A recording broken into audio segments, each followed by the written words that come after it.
Hello friends, welcome all of you to my channel. आज हामी कुरा गर्छौं डायबिटिज मेलाइटस को. So in this topic of diabetes mellitus, first I will tell you about normal glucose and insulin metabolism. So कुनै पनि मान्छेले जब normally carbohydrate intake गर्छ त्यतिबेला चाहिँ ग्लुकोज कसरी उसले खाना खाइसकेपछि पनि उसको बडीमा जुन ग्लुकोजको लेभल मेन्टेन भइरहेको हुन्छ र खाना खाइसकेपछि र खाना खाने बेला र इन बिट्विन द मिल्स सबै बेला के हुन्छ ग्लुकोज लेभललाई एउटा मेन्टेन एउटा कन्स्ट्यान्ट रेटमा ब्लडमा मेन्टेन गरिरहेको हुन्छ हैन र त्यसमा इन्सुलिनको के कस्तो रोल छ त्यो सबै कुरा हामी बुझ्न गइरहेका छौं आजको भिडियोमा. नाउ द नर्मल ग्लुकोज र इन्सुलिन मेटाबोलिजममा फर्स्ट अफ अल हामीले के जान्नुपर्छ कि ग्लुकोजको जुन homeostasis that is achieved by multiple organ को coordinated action यानी कि different organ ले coordinated action गरेर के गरिरहेको हुन्छ त ग्लुकोज को लेभलहरुलाई मेन्टेन गरिरहेको हुन्छ. and the organs are basically the intestine, the liver and the peripheral tissue. र peripheral tissue मा हामीलाई skeletal muscle र adipocytes छन् हैन. हामी सबै कुरा एउटा स्टोरी टाइपमा पनि बुझ्छौं तर अहिले म एउटा फ्याक्ट्सहरु जस्तो बुझाइरा छु. so once the meal is taken हैन र मिलमा यदि कार्बोहाइड्रेट छ भने so after injection of a meal containing the carbohydrate normal blood glucose level are maintained by. सो एकचोटी खाना खाइसकेपछि त नर्मली के हुन्छ ब्लड ग्लुकोज बढ्छ तर त्यसलाई त्यो बढेको ग्लुकोजलाई फेरि घटाउने नर्मल मान्छेमा बढेको ग्लुकोजलाई फेरि कन्स्ट्यान्टमा राख्दैन यानी ब्लडमा यसको लेभललाई नर्मल बनाउनको लागि के गरिन्छ एक्चुअली त जुन बढेको ग्लुकोज छ ब्लडमा त्यसमा के गरिरहेको हुन्छ युजुअली लिभरले पनि ग्लुकोज प्रोड्युस गर्ने एउटा उसको पनि टेन्डेन्सी हुन्छ. सो पहिला के गर्छ कि लिभरको जुन ग्लुकोज प्रोडक्सन गर्ने टेन्डेन्सी छ त्यसलाई उसले सप्रेस गरिदिन्छ यानी कि suppression of hepatic glucose production. अर्को कुरा stimulation of hepatic uptake of glucose. Normally के हुन्छ त लिभरले ग्लुकोज झन् प्रोड्युस गरिदिरहेको हुन्छ तर जब ब्लडमा ग्लुकोजको लेभल बढेछ खानापछि भन्ने त्यतिबेला ग्लुकोज लेभललाई नर्मल पार्नको लागि के गर्छ त लिभरले पनि के गर्छ केही ग्लुकोज एब्जर्ब गर्न थाल्छ आफूमा. That is known as hepatic uptake of glucose.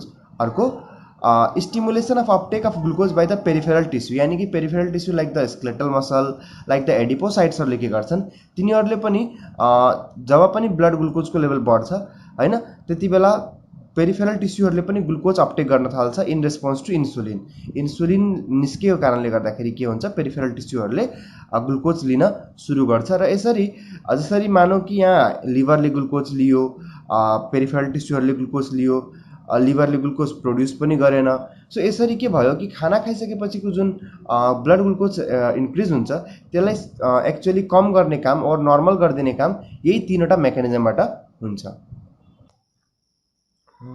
Here let's imagine कि यो एउटा पर्सन छ र पर्सनले के गर्यो अब उले फुड इन्जेस्ट गर्यो ठीक छ. सो लेट्स सपोज कि द पर्सन इज इन्जेस्टेड फुड उले फुड इन्जेस्ट गर्यो खाना र खाना इन्टेस्टाइनमाहरुमा पनि गयो हैन र इन्टेस्टाइनमा खाना गइसकेपछि एक्चुअली के हुन्छ फुडको इनकमिङ पछि एक्चुअली इन्टेस्टाइनबाट खानाहरु एक्चुअली द कार्बोहाइड्रेटहरु के हुन्छ एब्जर्ब हुन्छ र एब्जर्ब भएर एक्चुअली सबै ग्लुकोज कतातिर आउँछ त ब्लड सर्कुलेसन तर्फ आउँछ. बेसिकली सुरुमा चाहिँ पोर्टल भेन तर्फ आउँछ. केमा आउँछ पोर्टल भेनमा. सो सिम्पली के बुझ्नु पर्यो ब्लड सर्कुलेसन तर्फ आउँछ. अब नर्मल ब्लड ग्लुकोज मानौ कति थियो त 70 mg% थियो यानी कि 1 डेसिलिटरमा 100 ml मा 70 mg थियो ब्लड ग्लुकोज. अब मानौ कि फुड इन्टेक पछि फेरि धेरै मात्रामा ग्लुकोज आयो र लेट सपोज कि ग्लुकोजको मात्रा बढेर 180 mg/dl पुगेछ ठीक छ. सो मैले के भन्न खोजे कि अल्टिमेटली के भयो कि खाना खाइसकेपछि अल्टिमेटली के भयो जुन ब्लड ग्लुकोजको लेभल थियो त्यो बढ्यो. ब्लड ग्लुकोज लेभल बढ्ने बित्तिकै त्यो कुरा सेन्स गर्छ कसले पेनक्रियाजले र पेनक्रियाजले यसको रेस्पोन्समा निकाल्छ के इन्सुलिन. के निकाल्छ पेनक्रियाजले insulin by the beta cells. So एउटा कुरा भयो इन्सुलिन र अर्को कुरामा के हुन्छ कि इन्टेस्टाइनकै सेल्सहरुले यहाँ इन्टेस्टाइनल सेल्सहरु छ भने यही इन्टेस्टाइनको सेल्सहरुले एउटा कुरा निकाल्छ they are basically known as incretins. So intestinal सेल्सहरुले actually a kind of hormone निकाल्छ र त्यो हार्मोनहरुलाई हामी एज अ होलमा इन्क्रेटिन भन्छौं. एक्जाम्पलमा GLP GIP यानी कि ग्लुकागोन लाइक पेप्टाइड, त्यसपछि तपाईलाई ग्यास्ट्रोइन्टेस्टाइनल पेप्टाइड हैन। सो जिएलपी र जिआइपी छन्। GLP so glucagon like peptide र अर्को छ जिआइपी भनेको gastrointestinal peptide, gastrointestinal peptide. So these are basically known as incretins. Incretins actually are the released from the के बाट निस्किन्छ त बेसिकली मैले भने these are actually released from the these are the hormones basically GLP and GIP are hormones collectively known as incretins released by the enterocytes यानी कि intestinal cells in response to the incoming food यानी कि जुन food आइराछ त्यो food आको रेस्पोन्समा intestinal sales यानी इन्टेरोसाइट्सले के गरे इन्क्रेटिन निकाले। इक्जाम्पलको लागि ग्लुकागोन लाइक पेप्टाइड र gastrointestinal peptide. These peptides basically again act on the pancreas and पेनक्रियाजमा एक्ट गरेर के गर्छन् यिनीहरूले अझ इन्सुलिन प्रोड्युस गराइदिए। सो एउटा इन्सुलिन एउटा मात्रामा इन्सुलिन प्रोड्युस भयो in response to the increase in glucose यानी कि ग्लुकोज जुन बढेको थियो खाना खाइसकेपछि त्यसको रेस्पोन्समा एउटा लेभलमा इन्सुलिन निस्कियो हैन, एउटा क्वान्टिटीमा इन्सुलिन निस्के थियो र अर्को जुन इन्टेस्टाइनल सेल्सहरूले जुन इन्क्रेटिन प्रोड्युस गरे त्यो इन्क्रेटिनहरूले पनि के गरे जन जिएलपी र जिआइपीहरूले पनि के गरे तिनीहरूले पेनक्रियाजमै गएर स्टिमुलेट गरे र पेनक्रियाजको बिटा सेल्सहरूले के गरे त फेरि इन्सुलिन रिलिज गरे। यानी कि इन्सुलिन रिलिज मल्टिपल टाइम्स भइरहेछ यानी कि सुरुमा मल्टिपल टाइम्स यानी कि यो सबै एक्चुअली प्रोसेस सँगसँगै भइरहेको हुन्छ। तर यो मैले भन्न खोजेँ कि इन्टेस्टाइनमा जब कुनै फुड आउँछ त्यति बेला रिलिज हुने इन्सुलिनको मात्रा बढी हुन्छ। यानी कि नर्मली म तपाईलाई यदि भेनमा तपाईको डाइरेक्ट म ग्लुकोज इन्फ्युज गरिदिन्छु र त्यसको रेस्पोन्समा जुन इन्सुलिन निस्किन्छ त्यो कम हुन्छ जुन कि मान्छेले ओरली खाएको रेस्पोन्समा इन्सुलिन निस्किन्छ। यानी यो कुरालाई बुझाउन खोज्छु म। सो यो कुरालाई बुझ्नु खोज्दाखेरि के बुझ्नुपर्छ कि लेट सपोज कि मैले के गरे एउटा मान्छेलाई दुईटा मान्छे थियो है, लेट सपोज कि दुईटा मान्छे छ। एउटा मान्छेले के गर्यो ओरल ग्लुकोज खायो और ओरल कुनै खाना खायो। ओरल ग्लुकोज खाएपछि यसको बडीमा पनि गएर त अल्टिमेटली यो ग्लुकोज स्टोम्याकमा गयो, यो ग्लुकोज चाहिँ इन्टेस्टाइनमा गयो र अल्टिमेटली यो चाहिँ ब्लड सर्कुलेसनमा गयो। ठीक छ।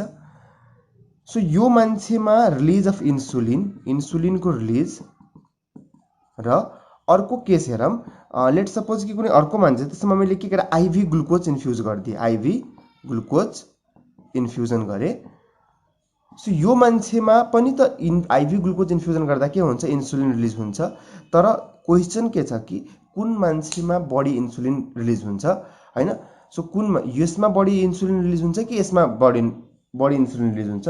द एन्सर इज कि बढी इन्सुलिन रिलिज ओरल ग्लुकोज वाला कन्डिसनमा हुन्छ। किन यस्तो त एक्चुअली आइभी ग्लुकोजको इन्फ्युजन दियो भने बेसिकली के हुन्छ त एक्चुअली जुन पेनक्रियाज छ पेनक्रियाज सेल्फ जति प्रोड्युस गर्न सक्छ हैन, मतलब यानी कि ब्लड ग्लुकोज लेभल जुन बढेको थियो त्यसको रेस्पोन्समा जति इन्सुलिन निकाल्न सक्छ त्यसले त्यति इन्सुलिन निकाल्छ र त्यो इन्सुलिन यसले त्यति मात्रै निकाल्छ।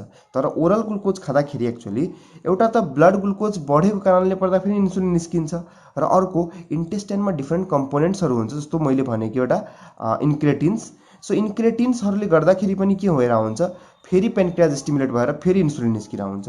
सो त्यही भएर इन्सुलिनको मात्रा बढी हुन्छ बढी निस्किन्छ in oral glucose intake rather than Ivy glucose infusion.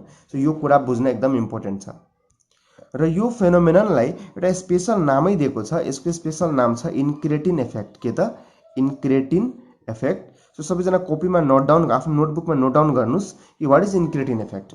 इन्क्रेटिन effect is basically effect that is mediated due to the incretin हैन which is actually hormone secreted by the intestinal cells in response to the oral glucose intake which is not secreted if the glucose is given in IV infusion हैन। IV infusion दियो भने त्यो secret हुँदैन। That's why in case of the oral glucose intake insulin release is greater than the IV glucose infusion। यो कुरा लेख्नुस् एकदम important point छ र यो यही कुरालाई जुन कुरा कि ओरलमा बढी इन्सुलिन निस्किन्छ न कि आइभीमा बरु अलिक त्योभन्दा कम निस्किन्छ। This effect is known as incretin effect. So हामी त्यही पोइन्टमा छौँ कि अहिलेसम्म पनि के भयो त बिटा सेल्सहरूले बेसिकली के गर्यो त the beta sales releases the के त इन्सुलिन 2 टाइम्स। यति बेला चाहिँ दुई तीन टाइममा रिलिज गर्यो, यानि कि के गर्यो उसले त एकचोटि त इन्क्रिज ब्लड ग्लुकोजको लागि पनि रिलिज गर्यो र अर्को कुरा इन्क्रेटिन्स जुन छ त्यसको कारणले पनि इन्सुलिन रिलिज गर्यो। सो इन्सुलिन रिलिजको मात्रा बढ्यो। वन्स त इन्सुलिनहरू रिलिज भइसकेपछि ब्लडमा अब के हुन्छ, इन्सुलिनले के गर्छ त, अब यो पिक्चरबाट let suppose this is a muscle and let suppose this is a adipocytes. So basically यो दुईटा देखाउनको मेन रिजन के हो कि यो दुईटा देखाएपछि मैले पेरिफेरल टिस्यु देखाए सर नै भयो। र यो दुईटामा actually there is transporter known as GLUT4 transporter. So यो दुईटैमा एउटा ट्रान्सपोर्टर हुन्छ, त्यसलाई के भन्छ GLUT4, जुन कि एडिपोसाइट्समा पनि पाइन्छ र मसलमा पनि पाइन्छ। Basically GLUT4 works when the insulin is there, हैन। सो इन्सुलिन भएको बेला GLUT4 ले काम गर्छ र के हुन्छ कि बेसिकली सो इन्सुलिन जुन यहाँ आइसकेछ र ब्लड ग्लुकोज एक्चुअली 70 बाट कति भइसकेको थियो, 180 भइसकेको थियो, हैन। सबभन्दा फर्स्ट कुरा के बुझ्नु पर्यो कि जति पनि ग्लुकोज राइज भएको छ त्यो ग्लुकोजको almost 1/3 part to 1/4 part, so 1/3 part यानी कि 33% देखि लिएर 25 यानी कि 25 to 33% glucose actually taken by the liver, हैन।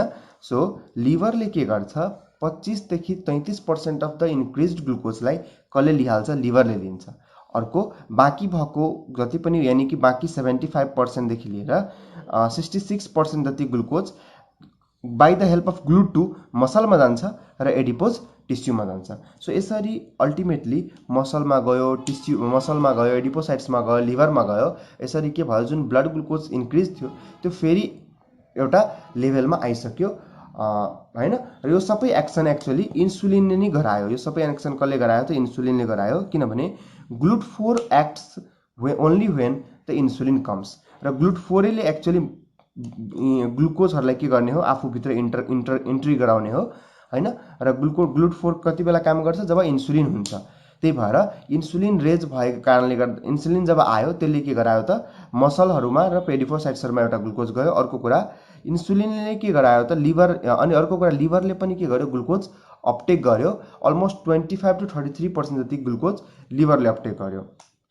र अर्को कुरा जब इन्सुलिनको कन्सन्ट्रेसन बढी हुन्छ हामीले एउटा कुरा के बुझ्नुपर्छ कि ग्लुकागोनको कन्सन्ट्रेसन कम हुन्छ। ग्लुकागोनको कन्सन्ट्रेसन के हुन्छ, कम हुन्छ।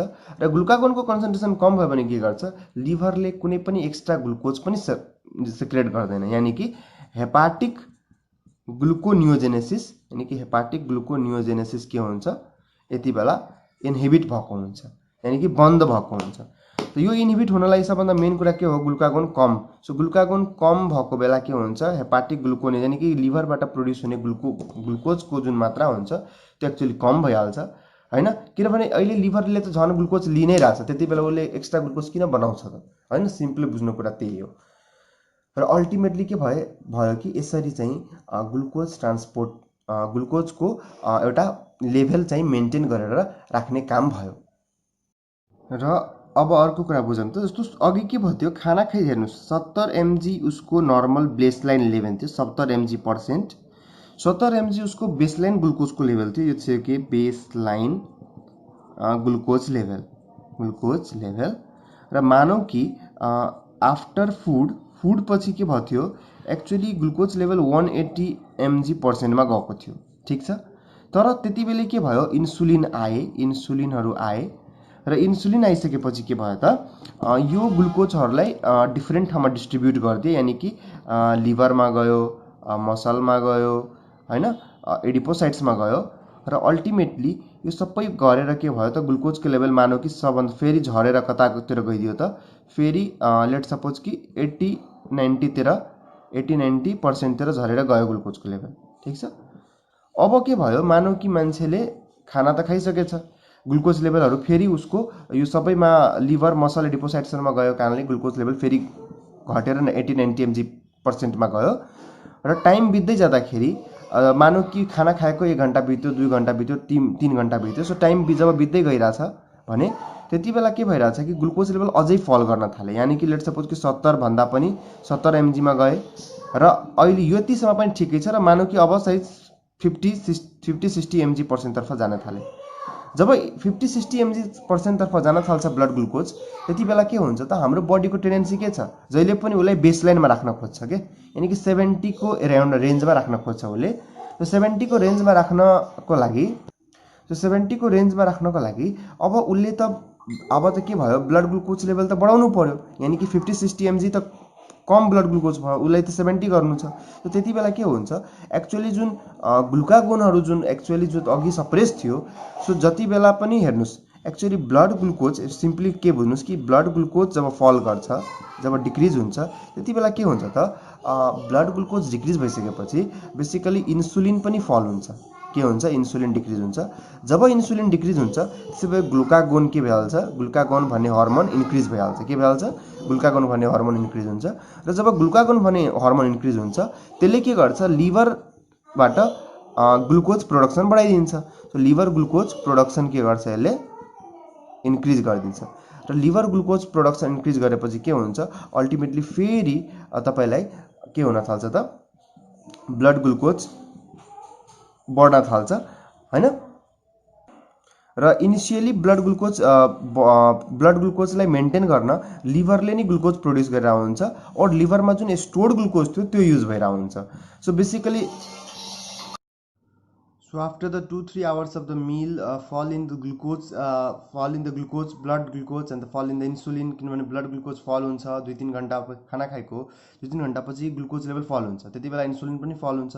जब इन्सुलिन फल हुन्छ त्यो ब्लड ग्लुकोजलाई मेन्टेन गर्नको लागि एक्चुअली ग्लाइकोजन के हुन्छ, ब्रेकडाउन गर्छ, ग्लाइकोजन ब्रेकडाउन गर्छ र सँगसँगै के भएर हुन्छ त ग्लुकागोन पनि लेभल इन्क्रिज भएर हुन्छ। किनभने जब इन्सुलिनको मात्रा कम हुन्छ ग्लुकागोनको मात्रा बढ्छ र ग्लाइकोजन पनि ब्रेकडाउन हुन सुरु गर्छ र ultimately hepatic glucose production increase हुन्छ। यानि कि लिभरले बढी मात्रामा ग्लुकोज सिन्थेसाइज गर्न थाल्छ।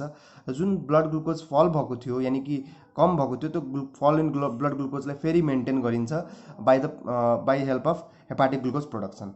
तर प्रोलङ फास्टिङ स्टेटमा के हुन्छ, मात्रै हेपाटिक प्रोडक्सनले पनि काम भइरहेको हुँदैन, त्यति बेला के हुन्छ कि एक्चुअली लाइपोलाइसिस पनि भइरहेको हुन्छ। किनभने low level of insulin also promote the lipolysis, यानि कि लिपिडको ब्रेकडाउन। र लाइपोलाइसिस हुँदा के हुन्छ त, basically the lipid breakdown into free fatty acid and glycerol. र फ्री फ्याटी एसिड र ग्लिसरोलमा बेसिकली दुईटा कुरा हुन्छ, एउटा हुन्छ तपाईलाई अक्सिडेसन। सो लाइपोलाइसिसको लिपिडको अक्सिडेसन भएर अल्टिमेटली फ्री फ्याटी एसिडहरूको अक्सिडेसन भएर बेसिकली इनर्जी प्रोड्युस हुन्छ हैन।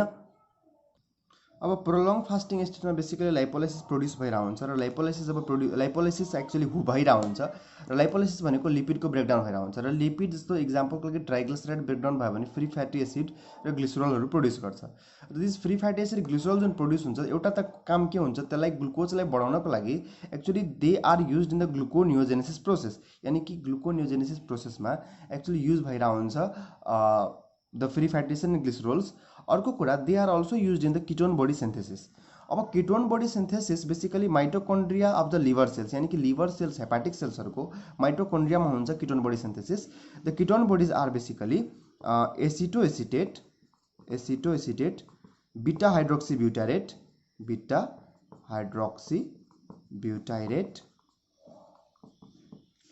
र अर्को भनेको तपाईलाई acetone. So this 3 are basically the ketone body.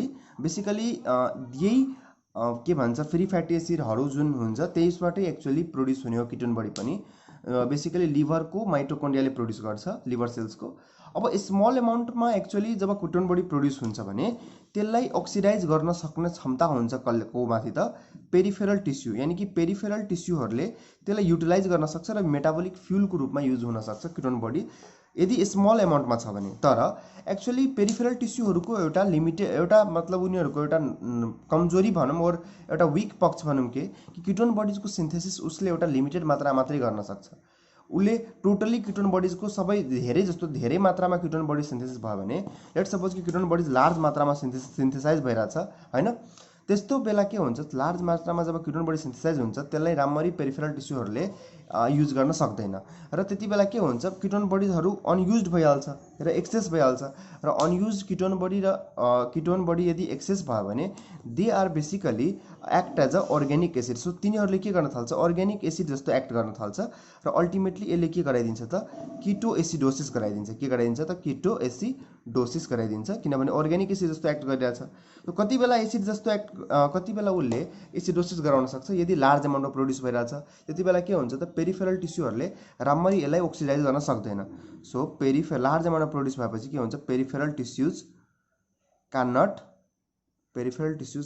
oxidize properly।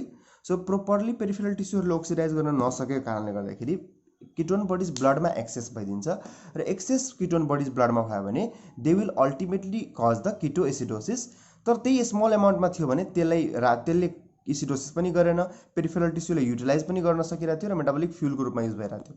त्यही कारण हो कि एकदम धेरै प्रोलङ फास्टिङमा अरू कसैको कुनै मान्छेमा इन्सुलिनको लेभल एकदम ड्रास्टिकली यदि फल भएको छ जस्तो टाइप 1 डायबिटिजमा के हुन्छ in type 1 diabetes the insulin level drastically फल र इन्सुलिन लेभल ड्रास्टिकली फल हुँदा के हुन्छ त एक्चुअली सर्ट टाइममै के गरिन्छ within lace time prolong fasting नभएर एउटा लेस टाइममै के गराइदिन सक्छ उसले लाइपोलाइसिस गराइदिन सक्छ र इन्सुलिन फल हेर्नु लाइपोलाइसिसको मेन कारण हो इन्सुलिन डिक्रिज किनभने एउटा एन्जाइम हुन्छ जसको नाम छ hormone sensitive lipase.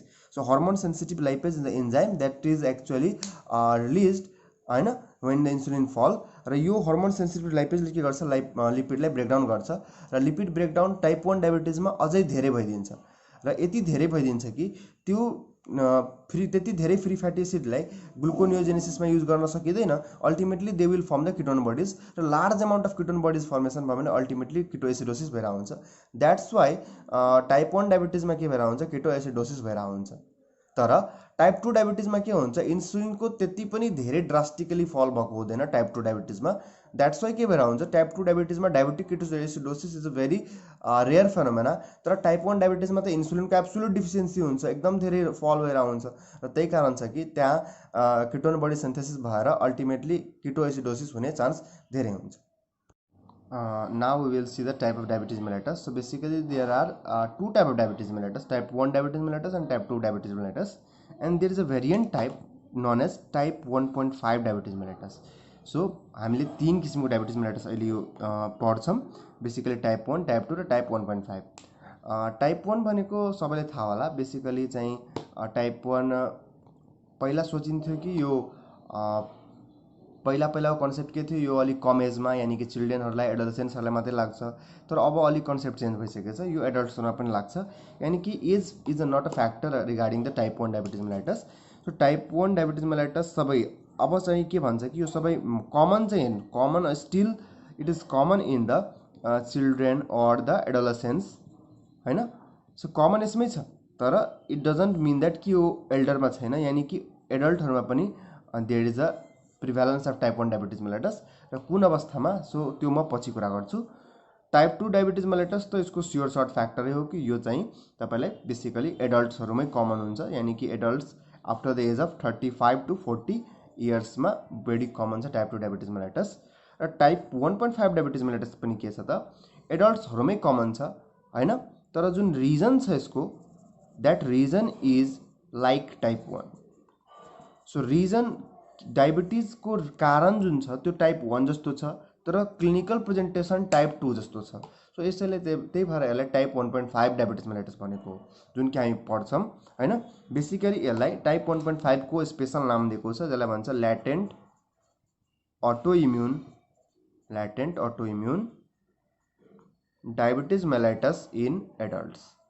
So latent autoimmune diabetes mellitus in adults is basically type 1.5 diabetes mellitus. Such a diabetes mellitus in which the reason, the etiology of the diabetes is actually like type 1, but the clinical presentation is like the type 2. So it is known as type 1.5 type of diabetes mellitus. So now we will discuss about the etiopathogenesis of type 1 diabetes mellitus. So basically type 1 diabetes mellitus में क्या हुन्छ there is a absolute deficiency of the insulin. So साच्चीकै insulin कहीं के भएको हुन्छ घटेकै हुन्छ यहाँ चाहिँ रिसेप्टर खराब भएर जस्तो मसलहरुमा GLUT4 रिसेप्टर हुन्छ र पेरिफेरल टिस्युमा GLUT4 रिसेप्टर हुन्छ। सो टाइप 2 डायबिटिज मेलाइटसमा के भएर हुन्छ कि एक्चुअली टाइप 2 डायबिटिज मेलाइटसमा बेसिकली रिसेप्टरको फङ्सन राम्रो नभएर एक्चुअली इन्सुलिन भए पनि के भएर हुन्छ त त्यहाँ डायबिटिज मेलाइटस भएर हुन्छ किनभने इन्सुलिन भएर पनि रिसेप्टरले काम नगरेको कारणले गर्दाखेरि टाइप 2 डायबिटिज मेलाइटसमा के भएर हुन्छ ब्लड ग्लुकोज रेज भएको हुन्छ। तर टाइप 1 डायबिटिज मेलाइटसमा द रिसेप्टर इज ओके, यानी कि GLUT4 जुन रिसेप्टर छ GLUT4 it's is all right, यो अल राइट छ पुरै, केही प्रब्लम छैन यसमा। The main thing is there is actually absolute deficiency, इन्सुलिनकै एब्सोल्युट डिफिसियन्सी भएको हुन्छ। र किन भइरहेको हुन्छ किनभने इन्सुलिन प्रोडक्सन गर्ने काम कसको छ बिटा सेल्स अफ प्यानक्रियाजको। र टाइप 1 मा के भइरहेको हुन्छ due to different cause the beta cells of pancreas are getting damaged. So प्यानक्रियाजको बिटा सेल्स ड्यामेज भइरहेको हुन्छ र ड्यामेज भएको कारणले गर्दाखेरि there is a absolute deficiency of insulin. So the first and the important cause in the type 1 diabetes mellitus is basically autoimmune destruction of the beta cells. So basically के हुन्छ कुनै पनि पर्सन्सहरुमा the genes like HLA-DQ2, DR3, DR4, so यो जिनहरु normally actually के हुन्छ normal पर्सनमा inactive हुन्छन्, normal पर्सनमा के हुन्छन् इनएक्टिभ हुन्छन्। तर if this genes are expressed, यदि यो जिनहरु एक्सप्रेस भयो भने यानी यो जिनहरु एक्टिभ भयो भने they will ultimately make the T cells autoimmune. तिनीहरुले के गर्छन् त टी सेल्सलाई अटो इम्युन गरिदिन्छन्, यानी कि टी सेल्सहरु अब रिएक्टिभ भइदिन्छन् र they will actually start to damage the self beta cell, यानी कि आफ्नै बडीमा भएको प्यानक्रियाजमा भएको बिटा सेल्सले ड्यामेज गर्न थाल्छन्। And in this way there is a reduction in the beta cell mass. So beta cells damage भयो भने के हुन्छ त ultimately decrease in beta cell mass, र बिटा सेल मासमा डिक्रिज भयो भने अल्टिमेटली के हुन्छ त देयर इज इन्सुलिनोपेनिया, यानी कि इन्सुलिनको मात्रा चाहिँ घट्छ, इज नन इन्सुलिनोपेनिया। र यही इन्सुलिनको मात्रा घटेको कारणले गर्दाखेरि के हुन्छ त ब्लड ग्लुकोजको लेभल जुन हुन्छ, किनभने इन्सुलिन भए पो ब्लड ग्लुकोज लेभल डिक्रिज हुनु, सो ब्लड ग्लुकोज लेभल के हुन्छ त एकदम धेरै रेज्ड भएको हुन्छ। र त्यही कारण छ कि टाइप 1 मा हामी एज अ ट्रिटमेन्टको अप्सनमा हामी इन्सुलिन नै दिन खोज्छौँ, ठीक छ। सो ट्रिटमेन्टहरुको बारे पछि कुरा गरौँला, अहिले हामी कजहरुमा छौँ।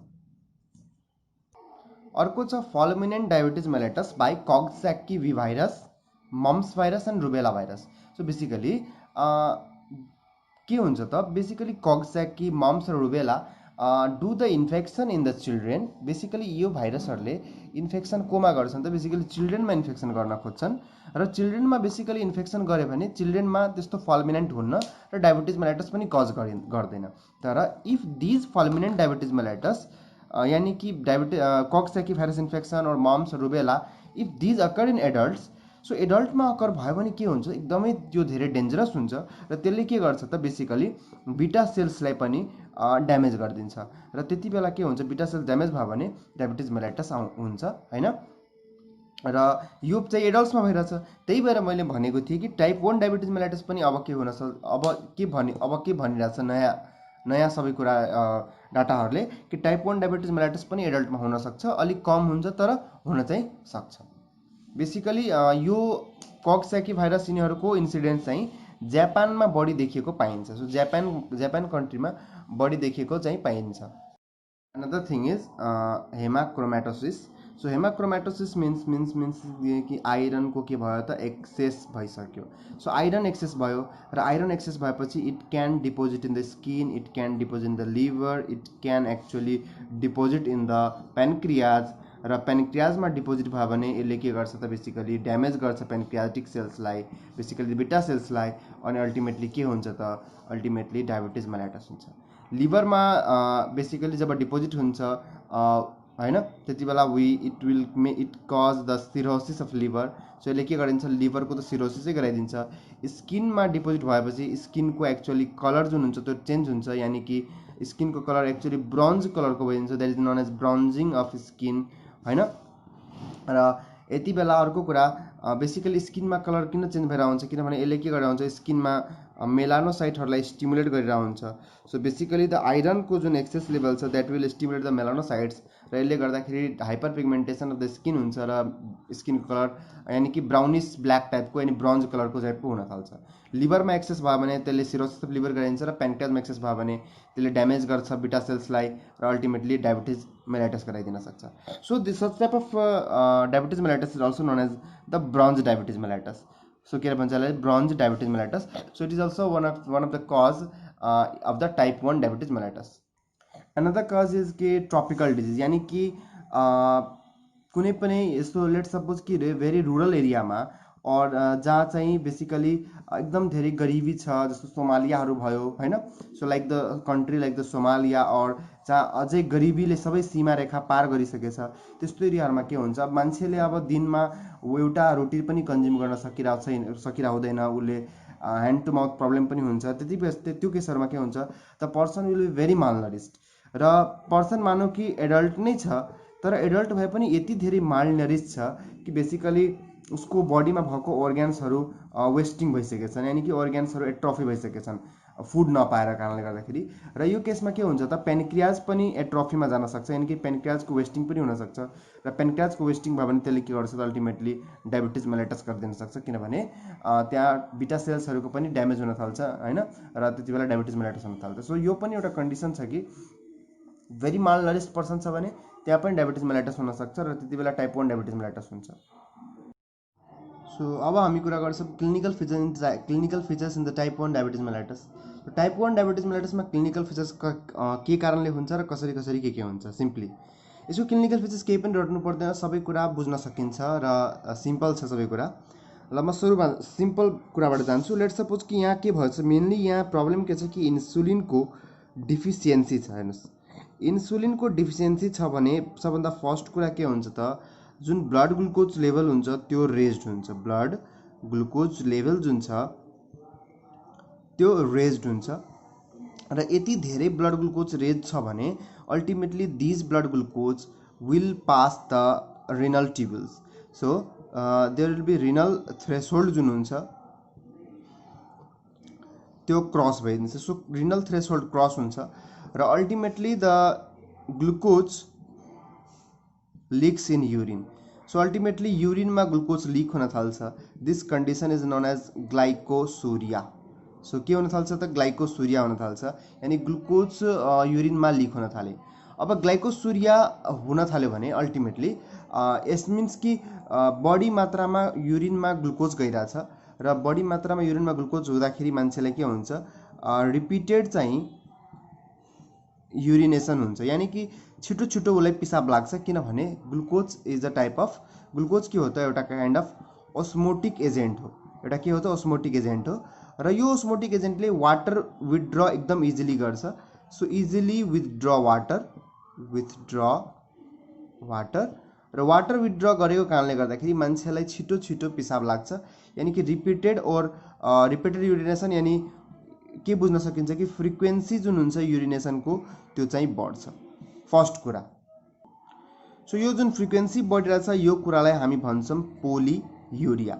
सो अहिलेसम्म दुईटा कुरा आयो, एउटा पोलियुरिया र अर्को ग्लाइकोसुरिया। सो यानी कि उसको युरिनमा ग्लुकोज हुन्छ र अर्को उसलाई धेरै पिसाब लाग्छ। So this is called polyuria and that is known as अर्को कुरालाई भन्छौँ ग्लाइकोसुरिया। सो यो दुईटा कुरा बुझ्यो पहिला।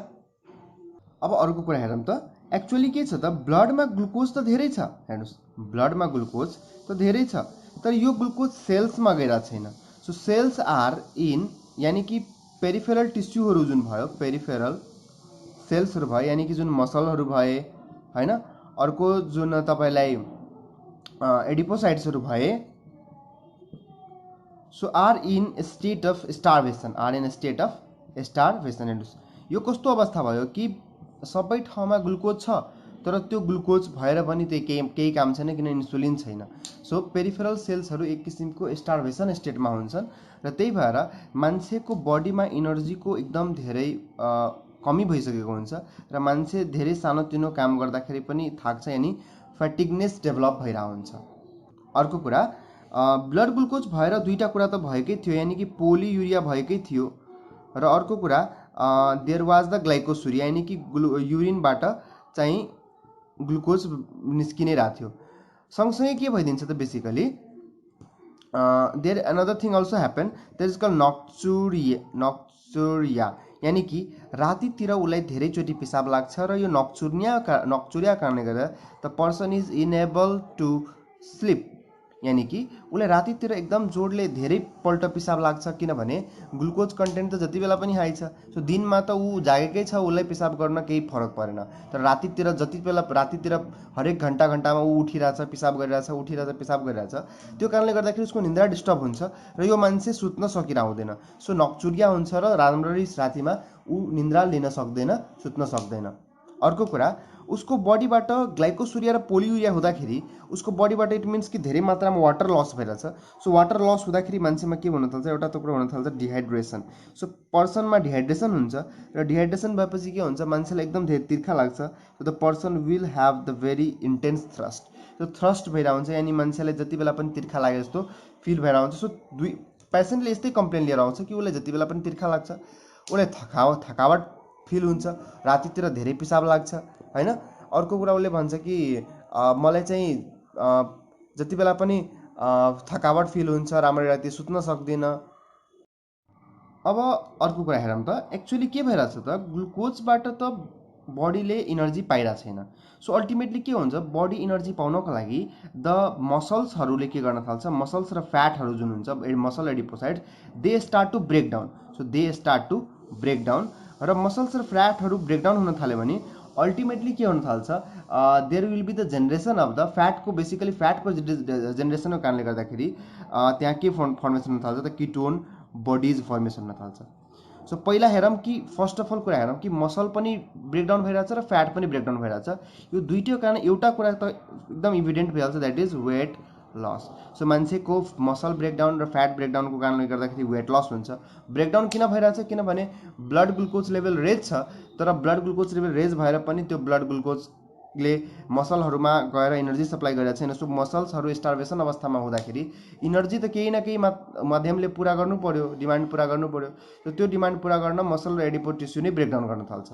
अल्टिमेटली के हुन्छ, वेट लस हुन्छ र वेट लस भएपछि अल्टिमेटली यहाँ किटोन बडीको सिन्थेसिस पनि हुन्छ र किटोन बडी सिन्थेसिस भएर कहिलेकाहीँ एक्सेस किटोन बडिज बन्यो भने there will be the diabetic ketoacidosis. So diabetic ketoacidosis, so diabetic ketoacidosis पनि हुन थाल्छ हैन। This is a kind of metabolic acidosis. तो त्यही कारण छ कि टाइप 1 मा बेसिकली यो जुन जति पनि प्रोसेस एकदम ऱ्यापिड हुन्छ र त्यही भएर टाइप 1 मा डायबेटिक किटोएसिडोसिस हुने चान्स धेरै हुन्छ। सो अहिलेसम्म हामीले जुन फिचर्सहरू हेऱ्यौँ, that is glycosuria, polyuria, nocturia, thirst, inability to sleep, fatigueness र वेट लस, र अर्को हामीले हेऱ्यौँ diabetic ketoacidosis. So diabetic keto so as there is a glucose in urine, so युरिनमा ग्लुकोज भएको कारणले गर्दाखेरि risk of urinary tract infection also increases. So जब पनि युरिनमा ग्लुकोज हुन्छ त्यति बेला के हुन्छ, ब्याक्टेरियाको लागि त्यो एउटा ग्रोथ मिडियम जस्तो काम गर्न थाल्छ, त्यस्तो टाइपको युरिन, र त्यसले गर्दाखेरि युरिनरी ट्र्याक्ट इन्फेक्सन हुने चान्स एकदम धेरै बढ्छ। र अर्को कुरा छ कि डायबेटिक किटोएसिडोसिसको कारणले हेर्नुहोस् त, diabetic ketoacidosis. So basically diabetic किटोएसिडोसिसमा के हुन थाल्छ त, H+ को मात्रा बढ्छ। जब H+ को मात्रा बढ्छ ब्लडमा, त्यसले के गर्छ, K+ लाई एकजना जुन K+ सेलभित्र हुन्छ त्यसलाई यसले के गर्छ, सेल बाहिर ल्याइदिन्छ र अल्टिमेटली के भइदिन्छ त, युरिनरी K+ लस हुन्छ। So ultimately urinary K+ loss भएर K+ लस भनेको के हो त, हाइपोक्यालेमिया। सो हाइपोक्यालेमिया पनि गराइदिन सक्छ। सो हाइपोक्यालेमिया पनि हुन चाहिँ सक्छ। So there is a MCQ question that after what percentage of beta cell damage the clinical symptom appear? So कति % beta cell damage भएपछि बल्ल clinical symptom appear हुन्छ? Answer is 40% beta cell mass, 50% mass, 60% mass or 80% mass. So the answer is 80%, यानी कि 80% जति beta sale, जति पनि beta cells को मास छ त्यसमध्ये 80% बीटा सेल को मास भन्दा बढी मास यदि ड्यामेज भयो भने बल्ल क्लिनिकल सिम्पटमहरु एपियर हुन थाल्छ। यानी कि कुनै पनि मान्छेमा क्लिनिकल सिम्पटम एपियर हुन्छ भने तपाई के बुझ्नुस् कि त्यो धेरै एक्सट्रीम कन्डिसन भइसकेछ र बल्ल कन्डिसन एपियर भएको छ।